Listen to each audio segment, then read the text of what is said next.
नमस्कार, नियोजन competition cracker channel में आपका स्वागत है। तो दोस्तों, आज है 28 फरवरी 2025। आज के डेली करंट अफेयर क्विज के इस वीडियो में आपका स्वागत है। आज हम 27 फरवरी 2025 की महत्वपूर्ण घटनाओं को इस वीडियो में शामिल करेंगे, जो इंडियन एक्सप्रेस, द हिंदू और अन्य नेशनल और इंटरनेशनल न्यूज़पेपरों से लिए गए हैं। तो देरी न करते हुए देखते हैं आज का पहला क्वेश्चन। आज का पहला क्वेश्चन है, भारत ने किस देश के साथ एक्साइज धर्म गार्जियन का आयोजन कर रहा है? ऑप्शन है ए दक्षिण कोरिया, बी दक्षिण अफ्रीका, सी सिंगापुर या डी जापान। आंसर है डी जापान।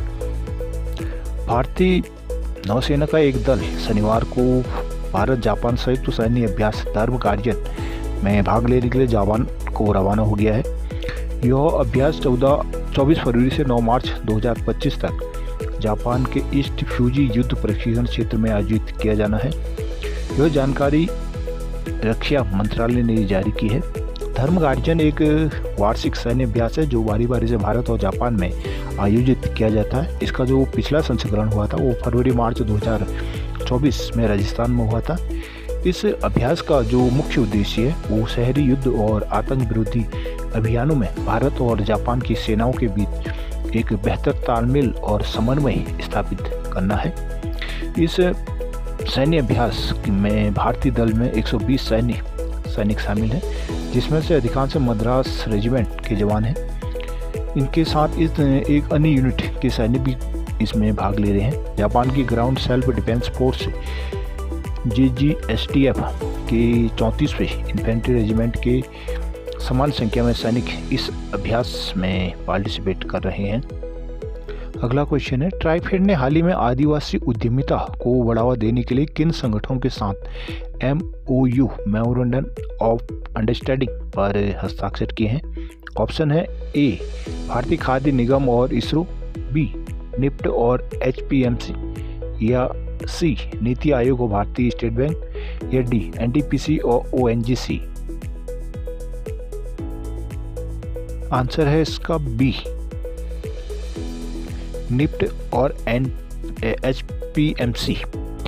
ट्राइफेड का पूरा नाम है tribal cooperative marketing development federation of India. TRIFED एक आदिवासी लोगों के लिए उनके मार्केटिंग और देने के लिए एक फेडरेशन का निर्माण किया गया है, जिसे ट्राइफेड कहा जाता है, जिसने हाल ही में राष्ट्रीय फैशन प्रौद्योगिकी संस्थान निफ्ट और हिमाचल प्रदेश के बागवानी उत्पादन विपणन और प्रसंस्करण निगम लिमिटेड HPMC के साथ एक समझौता ज्ञापन पर हस्ताक्षर किया है। इसका उद्देश्य विभिन्न क्षेत्रों में आदिवासी उद्यमिता को बढ़ावा देना है। अगला क्वेश्चन है, DPIIT ने भारत के स्टार्टअप इकोसिस्टम को बढ़ावा देने के लिए किसके साथ समझौता किया है? ऑप्शन है ए पेटीएम, बी नीति आयोग, सी भारतीय स्टेट बैंक, या डी सेबी। आंसर है इसका ए पेटीएम।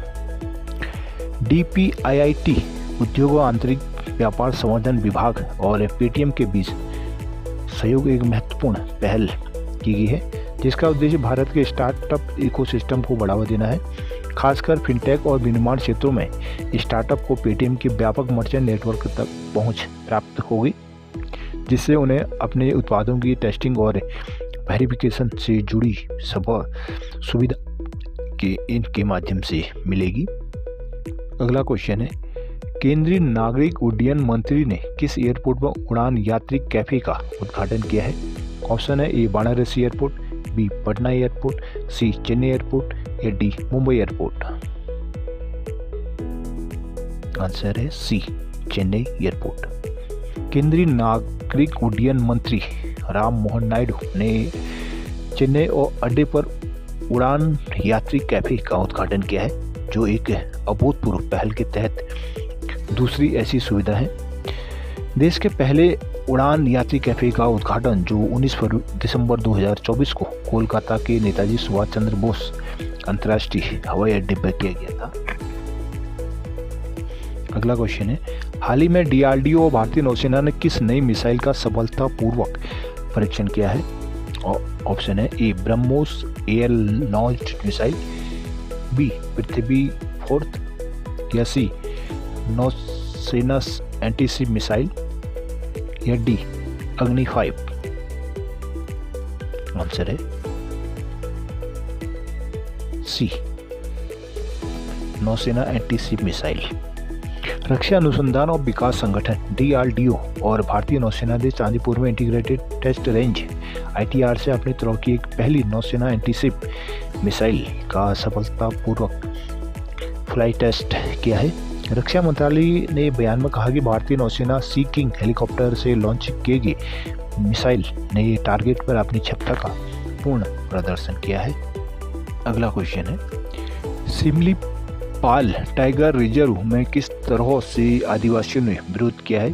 ऑप्शन है नई बाघिन के आगमन के कारण, बी जंगल की कटाई के कारण, या सी योजनाओं के कारण, या डी जल संकट के कारण। आंसर है इसका ए नई बाघिन के आगमन के कारण। सिमलीपाल टाइगर रिजर्व जो है उड़ीसा में स्थित है। यहाँ पर अभी महाराष्ट्र से कुछ बाघों को लाया गया था, जिसके विरोध में यहाँ के आदिवासी समुदाय ने इसका विरोध किया है। उनका कहना है कि बाघ संरक्षण के काम के दौरान उनके जो सामुदायिक वन अधिकारों से उनको वंचित किया जाएगा। इसके अलावा उन्हें अपने पवित्र उपवनों कब्रिस्तानों को नष्ट करने का भी उन्होंने आरोप लगाया है। बाघ के संरक्षण के काम के दौरान उन्हें वहाँ के जो वन अधिकारी हैं उनका मानना है कि जो उनके सामुदायिक वन अधिकार हैं उनसे वंचित किया जा सकता है। और जनवरी से STR अधिकारियों ने उन्हें जूनागढ़ में उनके पवित्र स्थलों तक पहुंचने में भी उन्होंने रोक लगा दी थी। यहाँ पर आदिवासियों की स्थिति देखी जाए तो मुंडा जनजाति के सदस्यों को यहाँ पर विस्थापित किया गया है और उन्हें यहाँ पर जमीन दी गई है। यहाँ पर मुंडा जनजाति के लगभग 50 परिवार यहाँ हैं और मनकीडिया समुदाय जो यहाँ पर निवास करता है वो अभी सिमलीपाल मौजूदा सियाली फाइबर्स में रस्सी बनाने का कामों पर वो निर्भर है। उनको लगता है कि इस बाघ संरक्षण टाइगर रिजर्व में जो नए बाघों का यहाँ पर आगमन हुआ है, जिनके कारण उन्हें जंगल में जाने में प्रॉब्लम हो सकती है। अगला क्वेश्चन है, भारतीय दवा उद्योग की वैश्विक साख किस कारण से प्रभावित हो रही है? ऑप्शन है ए गुणवत्ता की कमी, बी दवा की अधिक कीमतें, सी नकली दवाओं और अवैध व्यापार, या डी नई तकनीक की कमी। आंसर है इसका सी नकली दवाओं और अवैध व्यापार। भारतीय जो दवा उद्योग है, फार्मास्यूटिकल उद्योग जो है वो वर्तमान में लगभग $50 बिलियन का है और इसका अनुमान है कि 2030 तक यह 120 से 130 बिलियन अमेरिकी डॉलर तक पहुंच सकता है और वहीं 2047 विकसित भारत के निर्माण तक यह लगभग 400 से 450 बिलियन अमेरिकन डॉलर तक पहुंच जाएगा। इस विचार को प्रेरित करने का जो प्रमुख कारण है वो जीवन शैली से संबंधित बीमारियों का जो आजकल क्रेज बढ़ रहा है या कहा जाए कि ज़्यादा ही पनप रहे हैं, उनमें जो वृद्धि हुई है वो हो गया। समग्र स्वास्थ्य कल्याण पर लोगों का जो ध्यान भी इस अब बढ़ने लगा है, वहीं स्वास्थ्य सेवाओं का जो बढ़ता उपभोक्ताकरण है उसके कारण भी जो भारतीय दवाएं हैं वो पूरे विश्व में अपने एक खास साख बनाए हुए हैं। भारत में संयुक्त राज्य अमेरिका के बाहर सबसे अधिक संख्या में US FDA अनुपालक दवा निर्माण सुविधाएं भी मौजूद हैं और यह नई तकनीक का भी प्रयोग करता है। दुनिया की जो 20 जेनेरिक दवा कंपनियां हैं उसमें से 8 भारत में मौजूद हैं और देश के लगभग 55% अधिक दवा निर्यात अत्यधिक नियमित बाजारों को निर्देशित किए गए हैं। इसके अतिरिक्त भारत दुनिया का अग्रणी वैक्सीन निर्यातक भी है, जो विश्व स्वास्थ्य संगठन WHO की वैक्सीन आवश्यकताओं का लगभग 65 से 70% आपूर्ति करता है। और दूसरी बात है कि इसकी जो भारतीय दवाओं की जो कीमत है वो बहुत ज़्यादा नहीं है। इस कारण भी जो वैश्विक उद्योग, भारतीय उद्योग है, दवा उद्योग है, इसका एक वैश्विक साख बनी हुई है। लेकिन नकली दवाओं अवैध व्यापार के कारण इसकी साख में कुछ इसका प्रभाव पड़ रहा है। कुछ देशों ने तो इनकी कुछ दवाओं पर अभी हाल में ये टेबेंडाडोल एंटीबायोटिक और ये टोपोडोल एंटीबायोटिक जो है उसमें यूएस द्वारा प्रतिबंध लगाया गया है, जिसके कारण में जो प्रश्न चर्चा में रहा है। अगला क्वेश्चन है, टेम्स नदी जो खबरों में थी किस देश से बहकर गुजरती है? ऑप्शन है ए इंग्लैंड, बी चाइना, सी रूस या डी कनाडा। आंसर है ए इंग्लैंड की गंगा टेम्स को कहा जाता है।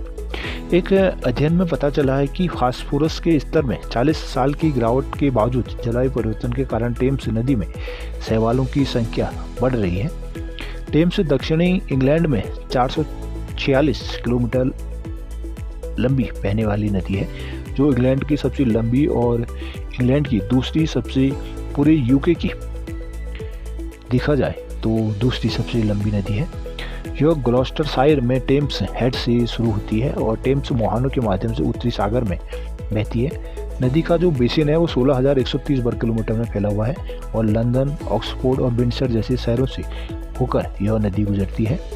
यह लंदन को 2/3 पानी के पीने की आपूर्ति भी करती है और एक महत्वपूर्ण व्यापार मार्ग भी टेम्स नदी पर वाटर वे चलता है। टेम्स नदी पर ही ग्रेटर लंदन में 16 पुल बने हैं, जिनमें गोल्डन जुबली और मिलेनियम ब्रिज प्रसिद्ध हैं। अगला क्वेश्चन है, ट्राइफेड किस मंत्रालय के अधीन कार्य करता है? ऑप्शन है ए संस्कृति मंत्रालय, बी कृषि मंत्रालय, सी जनजातीय मामलों का मंत्रालय या डी पर्यटन मंत्रालय। आंसर है सी जनजातीय मामलों का मंत्रालय। ट्राइफेड ने आदिवासी उद्यमिता और समावेशन को बढ़ावा देने के लिए रिलायंस रिटेल, एचसीएल फाउंडेशन और तोराजा मिलो इंडोनेशिया के साथ एक समझौता ज्ञापन पर हाल में हस्ताक्षर किए हैं। भारतीय जनजातीय सहकारी विपणन विकास संघ या ट्राइफेड जनजातीय समुदायों का समर्थन करने के लिए भारत सरकार के जनजातीय मामलों मंत्रालय के अधीन काम करता है। इसकी स्थापना अगस्त 1987 में एक बहुराज्यीय सहकारी समिति अधिनियम 1984 के तहत की गई थी। यह संगठन सामाजिक आर्थिक स्थितियों को बेहतर बनाने के लिए आदिवासी के जो उत्पाद होते हैं उनको विपणन को बढ़ावा देता है और इसके अधिशेष में आदिवासियों द्वारा एकत्रित या खेती की जाने वाली लघु वन उपज जो होती है, अधिशेष जो कृषि उपज होता है, उसको एक व्यापारिक संस्थागत सस्ता देना भी इसका मुख्य उद्देश्य माना जाता है।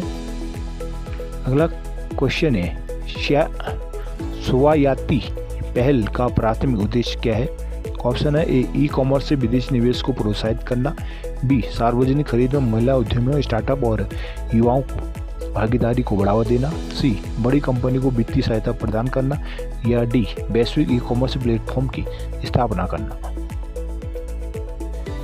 आंसर है इसका बी सार्वजनिक खरीद में महिलाओं, उद्यमों, स्टार्टअप और युवाओं की भागीदारी को बढ़ावा देना। स्वायत्ती का मतलब है startup women's and youth advantage through E transaction. Government e market place ने दिल्ली में इसके 6 साल पूरे करने के उपलक्ष्य में इसका एक जश्न मनाया है। 19 फरवरी 2019 को सार्वजनिक खरीद में महिलाओं के नेतृत्व वाले उद्यमों और युवाओं की भागीदारी को बढ़ावा देने के लिए रूप में इसे लॉन्च किया गया था। यह एक सामाजिक समावेश के सिद्धांत पर आधारित है और इसका उद्देश्य व्यापार में करने में आसानी को बेहतर बनाना है और यह पहल स्टार्टअप, महिला उद्यमियों, MIC, SHG स्वयंसेवक ग्रुप जो होते हैं और युवाओं को खरीदारी से जोड़ती है। यह अंतरिम विक्रेताओं को प्रशिक्षित करती है और महिला उद्यमिता को बढ़ावा देने और सार्वजनिक खरीद में छोटे पैमाने के जो व्यवसायी होते हैं, छोटे व्यवसायी, उनके समर्थन पर करने पर ध्यान केंद्रित करती है। अगला क्वेश्चन है, पंच मिशन किस अंतरिक्ष संगठन की पहल है? ऑप्शन है ए यूरोपीय अंतरिक्ष एजेंसी, बी राष्ट्रीय वैमानिकी और अंतरिक्ष प्रशासन यूएसए नासा या जापान एयरोस्पेस एक्सप्लोरेशन एजेंसी या डी भारतीय अंतरिक्ष अनुसंधान संगठन इसरो। आंसर है बी एनएस नासा। नासा सौर मंडल का अध्ययन करने के लिए अपनी तरह का एक पहला सौर मिशन पंच मिशन की तैयारी कर रहा है, जिसमें पंच का पूरा नाम है polarimetry to unify the corona and heliosphere. एक स्पेस एक्स के द्वारा इसको लॉन्च किया जाना है, जिसमें 4 सूटकेस के आकार के उपग्रह हैं, जिनमें से प्रत्येक का वजन लगभग 64 किलोग्राम है, जिन्हें लो अर्थ ऑर्बिट लियो में रखा जाना है। मिशन ध्रुवीकृत और अध्रुवीकृत छवियों को कैप्चर करने के लिए 3 वाइड फील्ड इमेजर और एक नैरो फील्ड इमेजर का उपयोग करेगा। यह प्रकाश ध्रुवीकरण का उपयोग करके कोरोना और सौर हवा के कोरोना सूर्य के बाहरी जो मुकुट है, कोरोना मीन्स मुकुट है, उसके बारे में है, और सौर हवा सौर सूरज में जो सौर बवंडर पैदा होते हैं उनका 3D मापन करेगा। डेटा अंतरिक्ष मौसम की भविष्यवाणी को बेहतर बनाने और अंतरिक्ष मिशनों की सुरक्षा करने में मदद करेगा। मिशन को 2 साल तक चलाने की उम्मीद है।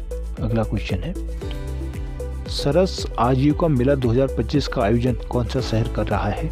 ऑप्शन है ए नोएडा, बी गुरुग्राम, सी जयपुर या डी पुणे। आंसर है ए नोएडा। केंद्रीय ग्रामीण विकास मंत्री शिवराज सिंह चौहान ने नोएडा हाट में सरस आजीविका मेला 2025 का उद्घाटन किया है। यह मेला 21 फरवरी से 10 मार्च तक चलेगा, जिसमें ग्रामीण कला, शिल्प और SHG स्वयं सहायता समूहों द्वारा जो उत्पादन है उनका प्रदर्शन किया जा रहा है। इसका आयोजन ग्रामीण विकास मंत्रालय और राष्ट्रीय ग्रामीण विकास और पंचायती राज संस्थान द्वारा किया जाता है। यह स्वयं सहायता समूह SHG की जो महिलाओं को लखपति के रूप में बनाने के रूप में बढ़ावा देगा। जो प्रधानमंत्री की एक लखपति दीदी योजना चल रही है, उसमें ये अपना योगदान देगा। 30 राज्यों और केंद्रशासित प्रदेशों के 450 से अधिक जो स्वयं सहायता समूह है के सदस्य इसमें भाग ले रहे हैं। इसमें 200 स्टॉलों पर हथकरघा, हस्तशिल्प और प्राकृतिक खाद्य उत्पाद प्रदर्शित किए गए हैं। तो ये थे आज के 28 फरवरी 2025 की महत्वपूर्ण करंट अफेयर। आशा करता हूँ वीडियो आपके लिए लाभदायक और आपकी तैयारी में नया आयाम जोड़ेगा।